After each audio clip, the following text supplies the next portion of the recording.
The Red Necklace by Sally Gardner. Read by Tom Hiddleston.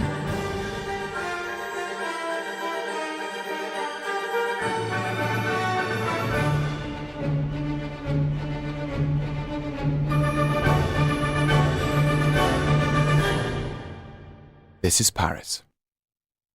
Here the winds of change are blowing, whispering their discontent into the very hearts of her citizens. A Paris waiting for the first slow turn of a wheel that will bring with it a revolution the like of which Europe has never known. In the coming year, the people will be called upon to play their part in the tearing down of the Bastille, in the destruction of the old regime, in the stopping of the clocks. This is where the devil goes walking, looking with interest in at the window of Dr. Guillotin, who works night and day to perfect the humane killing machine, sharpening his angled blade on the innocent necks of sheep.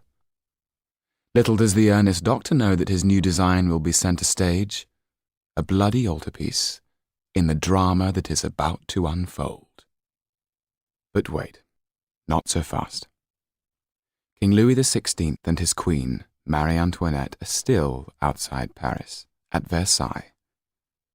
This is the winter of 1789, one of the worst in living memory. Jack Frost has dug his fingers deep into the heart of this frozen city, so that it looks almost unrecognizable under its thick blanket of snow. All still appears as it should be.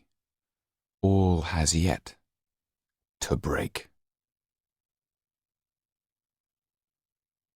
Here then is where our story starts, in a rundown theatre on the Rue du Temple, with a boy called Jan Margoza, who was born with a gift for knowing what people were thinking and an uncanny ability to throw his voice.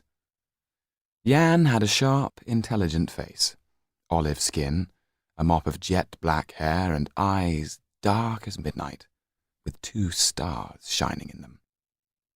For the past few months the theatre had been home to Jan, his friend and mentor the dwarf Tetu, and Topolin the magician. Together they travelled all over France performing. Without ever appearing on stage, Tetu could move objects at will like a sorcerer, while Topolin fronted the show and did tricks of his own. Jan was 14 now, and still didn't understand how Tetu did it, even though he had helped behind the scenes since he was small.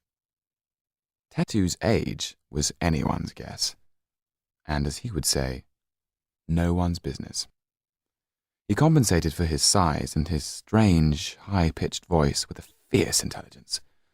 He could speak many languages, but would not say where he came from. It had been Tetu's idea to invest their savings in the making of the wooden hero. The result had been a sensation. Monsieur Hollart, manager of the Théâtre du Temple, had taken them on, and for the past 4 months they had played to full houses. In these dark times, it struck Monsieur Hollart as nothing short of a miracle. The Pierrot had caught people's imaginations. Some thought that it was controlled by magic. More practical minds wondered if it was a clockwork automaton, or if there was something hidden inside. This theory was soon dismissed, as every night Topolin would invite a member of the audience on stage to look for himself. All who saw it were agreed that it was made from solid wood. Even if it had been hollow, there was no space inside for anyone to hide. Yet not only could the Pierrot walk and talk, it could also, as Topolin told the astonished audience every night, see into the heart of every man and woman there, and know their darkest secrets. For the grand finale, Topolin would perform the trick he was best known for, the magic bullet. He would ask a member of the audience to come up on stage and fire a pistol at him. To much rolling of drums, he would catch the bullet in his hand, proclaiming that he had drunk from the cup of everlasting life. After seeing what he could do with the automaton, the audience did not doubt him. Maybe such a great magician as this could indeed trick the Grim Reaper. Every evening, after the final curtain had fallen and the applause had died away, Jan would remove the small table on which had been placed the pistol and the bullet. Tonight the stage felt bitterly cold. Jan peered out into the darkened auditorium. He could have sworn he heard someone whispering in the shadows. "Hello?" he called. "You all right?" asked Didier the caretaker, walking onto the stage. He was a giant of a man with a vacant, moon-like face. "I thought I heard someone in the stalls," said Jan. Didier stood by the proscenium arch and glared menacingly into the gloom. "There's no one there. More than likely it's a rat. Don't worry, I'll get the blighter." He disappeared into the wings, humming as he went. Jan felt strangely uneasy. The sooner he was gone from here, the better, he thought to himself. "There!" The whispering was louder this time. "Who's there?" shouted Jan.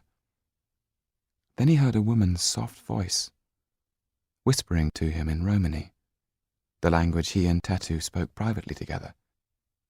He nearly jumped out of his skin, for it felt as if she was standing right next to him.